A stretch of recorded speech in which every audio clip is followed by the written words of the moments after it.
So দেখো students, 10111 base হচ্ছে 2, অর্থাৎ এটা একটা বাইনারি সংখ্যা নিঃসন্দেহে।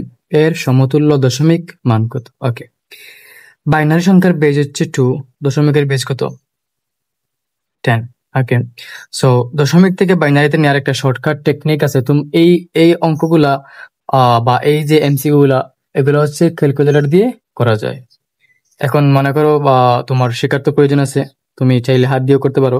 অন্য কোনো ক্লাসে আমরা দেখাবো কিভাবে ক্যালকুলেটর দিয়ে করা যায়। এখন একটা ট্রিক্স হচ্ছে, আমি যেরকম লিখি 1 2 4 8 16 32 and 64, এটা একটা চার্ট। ওকে, তো কিভাবে এই চার্টটা আসলে এটা আমি আলোচনা করবো বিস্তারিত একটা ক্লাসে, তোমরা আমার চ্যানেলেই পাবা।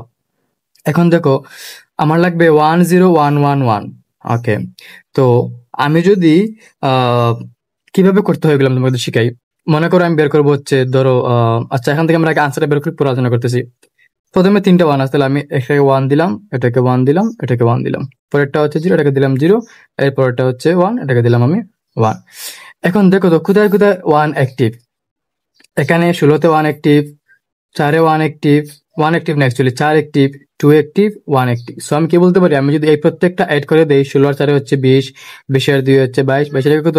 23। অর্থাৎ এই সংখ্যাটির দশমিক মান হচ্ছে 23। এখন এগুলা এভাবে কেন করতে হয় সেগুলো অন্য একটা ক্লাসে আমরা আলোচনা করব বিস্তারিতভাবে।